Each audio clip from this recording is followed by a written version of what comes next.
Hey there. Perhaps you occasionally worked from home before all of this, or maybe this is your first time working from home. Either way, now that you are quite literally spending 100% of your time at home, you might be going a little stir crazy. You may be having some difficulties separating your work life from your home life, or you might be struggling to be productive. Or you're struggling with how to not be so productive that your brain cannot possibly handle another day before the weekend. My name is Desiree Hammond, and I've put together these 5 tips to help you cope with all of this change and not burn out only a few weeks in, as it seems we're gonna be in this for a while. If you do not have a home office, you can still create one.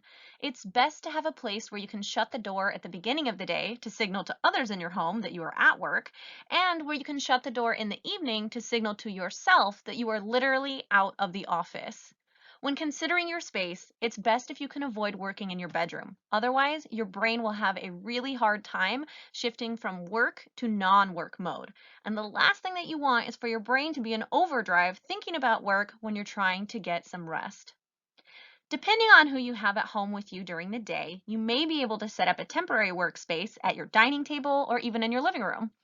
Since my husband is temporarily working from home as well, he and I switch off who gets to use the office with the dual monitors and the fancy setup, but we've gotten pretty creative with other areas of our home. In fact, I'm speaking to you right now as I sit on a bench with my laptop sitting on top of a piano seat. On occasion, my husband likes to sit on the sofa and use a bar stool as a desk. While these are not always the most comfortable ways to sit, we've made do. Regardless of your physical workspace, here's an idea to help you create some separation between work and home. You can use a magazine holder, basket, tray, bin, or some other storage container to organize your papers and your desk supplies. Find some space in a cupboard or closet to keep them in. And then when you start your day, simply take out your bin of supplies and sit it next to you, whether at your kitchen table, coffee table, or even just the floor next to you if you're limited by space. At the end of your workday, put this stuff back in the cupboard. This keeps you organized and signals to your brain that your workday is over. And it also alleviates that feeling that work is just staring you in the face all the time.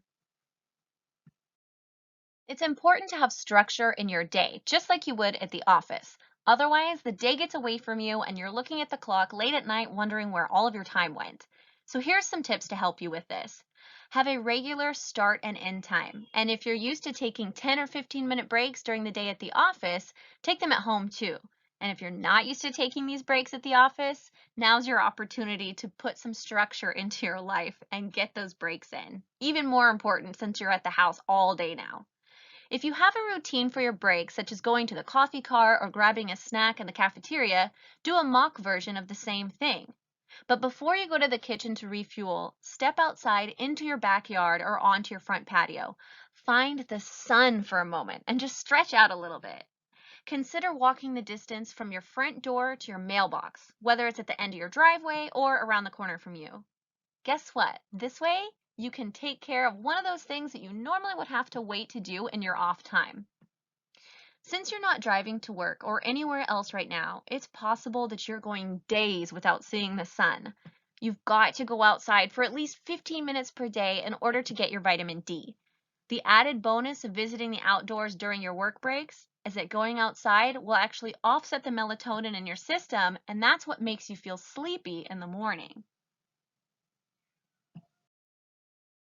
You could also consider a slight alteration to your typical break schedule now that you're at home, though. One of the perks from working from home is that you can use your breaks to do chores or other tasks that you wouldn't normally be able to do until you get home from work when you're already exhausted. Throw a load of clothes in the wash, unpack the dishwasher, catch the latest news updates on our situation, or just take some time to throw the ball for your dog.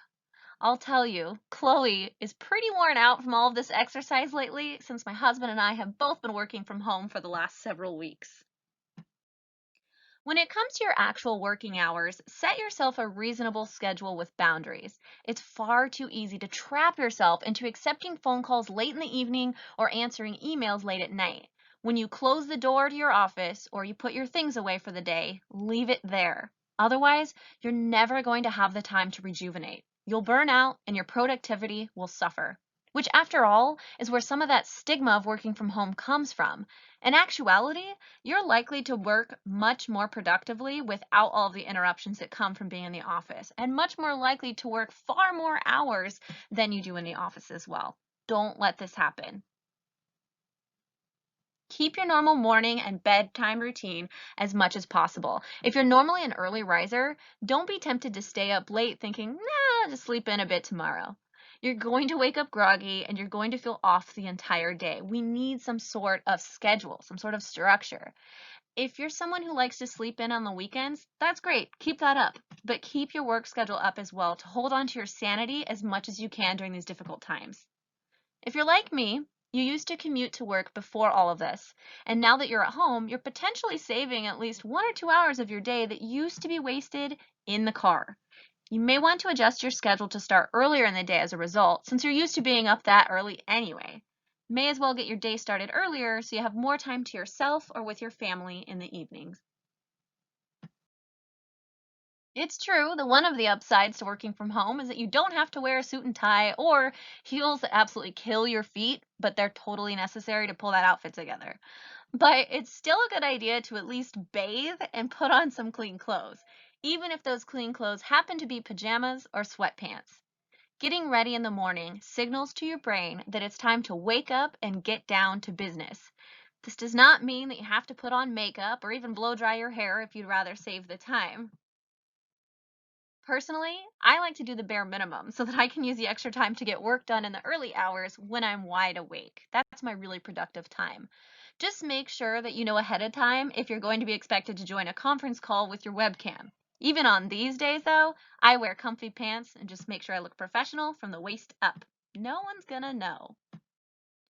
When I first started working from home years ago, I thought that I would be doomed when it came to eating well. I'd be able to go to my pantry throughout the day as often as I wanted to consume junk. After all, I have no self control. Well, it turned out that it was actually an opportunity to eat healthier. Instead of going out to lunch, which isn't even an option for the time being, or ordering takeout, you can save time, money, and calories by prepping and packing a healthy lunch and snacks. If you thoughtfully prepare these each evening, you'll be less likely to make poor choices the following day.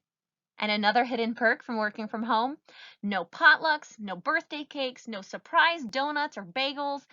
While these things are very nice, they get in the way of your goal and they're much harder to avoid at the office. Okay, so you may be craving some connection with the outside world at this point. It's been a few weeks since you've been in the office, and if this working from home thing is new to you, it's likely even more difficult since you cannot spend your non work time outside of your home either. You may have seen people chatting on social media about how they've been Zooming with friends and family to stay connected. Well, take the same idea and plan a happy hour with your team at work. This was a really fun idea that came from a member of my team, and it was definitely a hit. We planned an after work hour where we all made our own drinks and we had our own snacks and we dialed in to a web call. It was really fun to meet everyone's spouses and see their pets pass by as we chatted, and we laughed for what turned out to be much longer than an hour. Using video chat for meetings is great, but it's a great tool for team building too. Now, I know that this may take some getting used to, especially if this is your first time working from home. Maybe you're already loving it like I do, or you're really not too fond of it. Well, allow me to point out just a few things that I personally enjoy about working from home. Saving time and gas money by not having to commute, saving money on dry cleaning, and even better, saving time on ironing. I hate ironing. Saving money on manicures. Okay, so I'm someone who generally likes to stick to a clean, professional look. Instead, I've been allowing my 4-year-old daughter to paint my nails. See? And it brings her so much joy. And why not? So working from home is not all that bad. If you liked these tips, but you're thinking that I've forgotten about those of you who also just became homeschool teachers out of nowhere, stay tuned. I've got more for you soon. Bye for now.